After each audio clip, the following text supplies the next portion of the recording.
Hoy vamos a analizar un tema que para muchos puede parecer o muy familiar o, la verdad, completamente irrelevante. La Iglesia. Mm, Pero no el edificio con el campanario, sino la idea misma, ¿no? ¿Qué es? ¿Para qué sirve? Y la pregunta del millón, yo creo. En una época tan individualista como la nuestra, ¿por qué debería importarnos cómo se organiza un grupo de creyentes? Es que esa es la pregunta clave, totalmente. Mucha gente hoy asume que la fe es un asunto privado, ¿eh? Algo entre un individuo y Dios. Y ya está. ¿Sí? Sin embargo, las fuentes que manejamos hoy, que son extractos del libro La Iglesia, el Evangelio Visible de Mark Dever, proponen una idea que choca frontalmente con eso. ¿Así? ¿Sí? Argumentan que la Iglesia no es un extra opcional para socializar los domingos, sino que está en el centro, en el mismísimo centro del propósito de Dios. Vale, pues vamos a desgranar esto. Nuestra misión hoy es explorar qué es una iglesia según la Biblia, basándonos en este análisis, claro. Exacto. Y que quede claro, no vamos a hablar de las últimas técnicas de crecimiento ni de marketing eclesiástico, sino de algo mucho más fundamental, su naturaleza, su esqueleto y su razón de ser. Eso es. Empecemos por el principio, por la idea más potente, yo creo. El autor insiste en que la Iglesia no es una ocurrencia divina tardía. A ver, ¿qué significa eso exactamente? Suena como el titular de una película. Pues sí, suena potente. Y significa que no es un plan B. La idea que defiende Dever es que la Iglesia no es algo que Dios improvisó porque el plan original, digamos, falló. Ah, vale. Al contrario, es central en su plan de redención desde el principio. Cristo la fundó, y el texto dice que la compró con su propia sangre, y se identifica con ella de una forma muy, muy íntima. Claro. Las metáforas que usa la Biblia son potentes, ¿no? Como decías, es el cuerpo de Cristo, la morada de su espíritu. No es un apéndice, es el escenario principal donde se vive la fe. Aquí es donde se pone interesante para mí. Porque si la Iglesia es tan central, la pregunta es, ¿cómo medimos si una Iglesia está funcionando bien? Uf, buena pregunta. El autor critica de lleno la tendencia moderna de medir el éxito por los números, la popularidad, los presupuestos, lo que él llama pragmatismo. Exacto. El pragmatismo dice, si funciona, si atrae gente, si llena el edificio, tiene que ser de Dios. Deber argumenta que esa es una trampa. Peligrosa, ¿Por qué? porque propone que el indicador clave del éxito no debería ser la respuesta del público, sino la fidelidad a la escritura. Sostiene que la obsesión por conformarse a la cultura, por ser relevantes a toda costa, puede llevar a diluir y finalmente a perder el evangelio mismo. O sea que lo que estás sugiriendo es que una iglesia fiel podría de hecho ser pequeña, no crecer de forma explosiva y aún así ser un rotundo éxito a los ojos de Dios. Completamente. Eso va a la contra de casi toda la mentalidad occidental. Totalmente. Para él, la Biblia no solo debe dictar lo que una iglesia cree, también cómo vive, cómo se organiza y hasta cómo adora. La forma y el fondo están intrínsecamente ligados. La estructura no es neutral, ¿sabes? O sirve al evangelio o lo deforma. Bien, si la Biblia es la regla del juego, ¿cómo se distingue una iglesia verdadera de, bueno, un club social con buena música? El texto habla de dos marcas que surgieron en la Reforma, dos señales identificativas. Sí, y lo fascinante es cómo simplifican una cuestión que hoy parece complejísima. No hablan de estilo de música, ni del carisma del líder, ni del tamaño del edificio. ¿Y cuáles son? Las dos marcas definitorias son, primero, la predicación correcta de la palabra. Esta es la marca formativa, la que crea a la iglesia. La idea es que Dios da vida a su pueblo a través de su palabra. Y el centro de esa predicación. El centro, el corazón, debe ser siempre el Evangelio. ¿Quién es Jesús y qué hizo? Vale, la predicación del Evangelio como primera marca tiene sentido. Pero seamos sinceros, no es algo muy subjetivo. Dos iglesias pueden creer sinceramente que predican correctamente y decir cosas casi opuestas. ¿Cómo resuelve el autor esa tensión? Es una gran pregunta. El texto no entra en cada detalle, pero la implicación es que el Evangelio correcto tiene un contenido definido, ¿sabes? Histórico y teológico. La deidad de Cristo, su muerte sustitutiva, la resurrección. No es un lienzo en blanco. Entiendo. Y aquí es donde entra la segunda marca, que es mucho más tangible, más visible, la administración correcta de las ordenanzas. Las ordenanzas. ¿Te refieres al bautismo y la Santa Cena? Exacto. Estas son las marcas visibles, las que, según este análisis, trazan una línea clara entre la Iglesia y el mundo. Son los símbolos que representan visualmente el evangelio que se predica con palabras. O sea, una para el oído y otra para los ojos. Justo. Juntas definen a la comunidad. El texto hace una distinción curiosa. Dice que una iglesia que predica el evangelio pero tiene una estructura deficiente puede ser verdadera, pero irregular. O sea, es una forma de decir, sois de los nuestros, pero vuestra casa está un poco desordenada, ¿no? ¿No es un poco condescendiente? Podría parecerlo, pero es más bien una categoría teológica para manejar la complejidad del mundo real. Es una forma de reconocer a otros grupos como genuinamente cristianos, aunque no sigan el modelo que el autor considera, pues, el completamente bíblico. Vale. La idea es que son irregulares porque no están organizados según la regla de la palabra de Dios. Y en esta visión, el papel de los pastores es guiar a la congregación con paciencia hacia esa conformidad con el patrón bíblico. Entendido.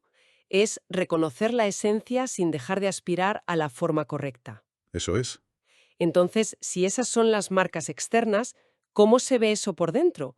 Porque una cosa es lo que se predica y otra, cómo se organiza la vida diaria. El autor habla de una iglesia reunida. Totalmente. Y esa idea, Iglesia reunida, fue revolucionaria en su día.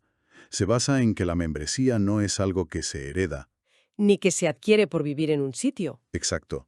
Es voluntaria y consciente. Está compuesta por creyentes que hacen una profesión de fe creíble. Y esto lleva a 3 pilares estructurales que el texto considera no negociables. A ver, vamos uno por uno. ¿Cuál es el primero? El primero es una membresía con significado. La iglesia local es un grupo identificable de personas que se han comprometido unas con otras. No es una audiencia anónima que viene y va. Entonces, la idea es que ser miembro de una iglesia debería ser un compromiso mucho más serio y definido de lo que es para mucha gente hoy, que a lo mejor asiste a 3 iglesias distintas a lo largo del mes. Precisamente. El texto argumenta que los mandatos bíblicos sobre la disciplina y el cuidado mutuo, como en Mateo 18, presuponen que se sabe quién está dentro y quién está fuera. Claro. Si no hay una lista clara de miembros, un compromiso formal, ¿a quién se le aplican esas instrucciones? Se vuelve imposible. Es como un equipo de fútbol que no sabe quién está en la plantilla. Tiene lógica. Si tienes un grupo definido, necesitas líderes. ¿Cuál es el segundo pilar? 2 oficios de liderazgo. El texto identifica 2 roles específicos y distintos. Por un lado, los ancianos, a los que también se les llama pastores u obispos. Su función es enseñar y dirigir, ¿no? Sí, enseñar la palabra y gobernar, dirigir espiritualmente. Y es clave que el autor aboga por una pluralidad de ancianos, no un solo líder todopoderoso. Por otro lado están los diáconos. ¿Y los diáconos? ¿Qué hacen? Su función es distinta. Se centran en las necesidades físicas y prácticas de la congregación para preservar la unidad. Dever usa una imagen genial. Los llama los absorbedores de impacto de la iglesia. Me encanta esa imagen, absorbedores de impacto. Sí, Es decir, que su función no es tanto la dirección espiritual, sino evitar que los problemas prácticos, las quejas o las necesidades materiales se conviertan en divisiones, que distraigan a los pastores de su misión principal. ¿Es esa la idea? sí. Esa es exactamente la idea. Los ancianos se centran en la palabra y la oración, y los diáconos se aseguran de que la maquinaria de la comunidad funcione y que nadie se quede atrás. Una división del trabajo muy clara. Esto nos lleva al tercer pilar, y este para mí es el que rompe los esquemas, la autoridad final de la congregación. Sí, esto es lo que se conoce como congregacionalismo y suele sorprender. La fuente sostiene basándose en textos como 1 Corintios 5 que la autoridad final ¿En qué asuntos? en asuntos de doctrina, o sea, quién es un maestro fiel, y disciplina, quién es un miembro, pues esa autoridad final no recae en un obispo lejano, ni en un concilio, ni siquiera en los propios ancianos, ¿Sí no? sino en la propia congregación local reunida. A ver, espera. Esto choca frontalmente con la idea del pastorcío que vemos en muchas iglesias o con estructuras más jerárquicas como la católica. El autor da ejemplos de cómo funciona este freno de emergencia, porque sinceramente suena que podría generar un caos absoluto.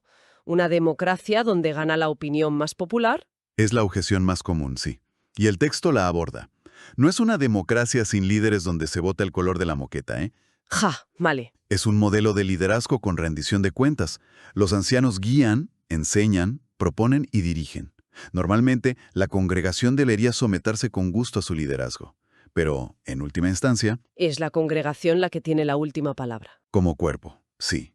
Tiene la responsabilidad dada por Cristo de confirmar esa enseñanza y proteger la pureza de su membresía. Un momento, volvamos a lo que decíamos al principio sobre el pragmatismo. El autor parece estar diciendo que esta estructura de autoridad es una salvaguarda directa contra esa tendencia a hacer lo que funciona, Has dado en el clavo. porque obliga a que toda la comunidad sea responsable de la fidelidad al Evangelio, no solo un líder carismático. Exacto. Es el freno de emergencia. Si los líderes se desvían de la fe, la congregación tiene la autoridad y la responsabilidad dadas por Cristo para corregir el rumbo. Es un sistema de pesos y contrapesos para proteger el Evangelio a largo plazo. Hablemos de esas marcas visibles que mencionamos, el bautismo y la Santa Cena. A veces parecen rituales un poco vacíos o anticuados, pero en este modelo tienen un peso enorme. No son opcionales. Para nada. Se presentan como las dos señales que Cristo mismo ordenó para representar visualmente el Evangelio. Son como el Evangelio hecho visible. Y el texto es muy específico sobre cada una. Primero, el bautismo. ¿Qué dice exactamente? Pues defiende que es exclusivamente para creyentes, es decir, para personas que pueden profesar su fe conscientemente, y que el modo bíblico es la inmersión completa en agua. Y aclara que no es que el acto en sí te salve, ¿no? No, la magia no está en el agua, es una confesión pública de fe, es el símbolo del inicio de la vida cristiana. Entonces el bautismo es como la camiseta del equipo. Es la declaración pública de que estás en el juego, de que te identificas con Cristo y perteneces a esta comunidad. Es una analogía perfecta. Es el acto que marca la entrada a la iglesia visible, la puerta de inclusión, y eso nos lleva a la Santa Cena. ¿Y qué sería la Santa Cena en esa analogía? Pues si el bautismo es ponerse la camiseta, la Santa Cena es la comida del equipo después del partido. Es un acto continuo de recordatorio y proclamación de la muerte de Cristo. Un símbolo de la comunión continua con Él. Con Él. Y, muy importante, con los otros miembros de la Iglesia. Y aquí el texto subraya algo que a menudo se pasa por alto. En el Nuevo Testamento, el bautismo siempre precede a la participación en la cena. Vale, a ver si lo he entendido bien. Básicamente, el bautismo es la puerta de entrada pública y la Santa Cena es la comida familiar que se celebra dentro. Y no puedes participar en la comida si no has entrado por la puerta. ¿Sería esa una buena forma de verlo? Es una forma excelente de resumirlo. La lógica es esa. Primero te unes a la familia públicamente, con el bautismo, y luego participas regularmente en la comida familiar, la cena, que os recuerda quiénes sois y por qué estáis juntos. Así que, para resumir todo este entramado, el autor nos presenta una imagen de la Iglesia que no es una institución vaga, ni un club social, ni un auditorio para escuchar a un orador motivacional. No, para nada. Es un cuerpo visible, definido, con una membresía comprometida, un liderazgo con roles claros, una autoridad final en la propia comunidad y unas prácticas que constantemente apuntan al Evangelio. Exactamente. Es una visión donde cada pieza de la estructura tiene un propósito teológico. Reflejar el carácter de Dios y proclamar su Evangelio. No solo con palabras desde un púlpito, sino con la propia vida y organización de la comunidad. Es una visión muy elevada y, la verdad, muy exigente de lo que significa ser la Iglesia. Esto nos lleva a una reflexión final que el material sugiere con bastante fuerza. Así es. El autor argumenta que muchas de las respuestas modernas a los problemas de la Iglesia, ya sabes, aplicar técnicas de marketing, centrarse en el consumismo religioso, el enfoque en la emoción por encima de la verdad, fracasan. ¿Y por qué? Pues fracasan precisamente porque ignoran esta estructura bíblica fundamental. Creen que el problema es de técnica, cuando en realidad es de arquitectura. Sostiene que una iglesia sana no es el resultado de aplicar las últimas estrategias de gestión, sino que crece de forma natural a partir de la fidelidad a la Escritura. En todo. En su predicación, su estructura y su vida en común. Exacto. Lo cual nos deja con una pregunta bastante incómoda para reflexionar, ¿no? Pues sí.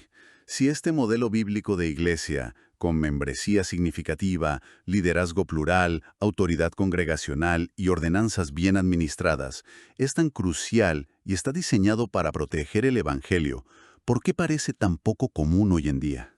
Buena pregunta. ¿Será que nos da miedo la responsabilidad que implica? ¿O que simplemente nos resulta más cómodo y eficiente un modelo más corporativo? Y sobre todo, ¿qué se pierde realmente cuando se pierde esta forma de ser iglesia. Las reseñas están disponibles en los sitios web viquemisionera.net.pe y resenasdelibroscristianos.webnot.pe.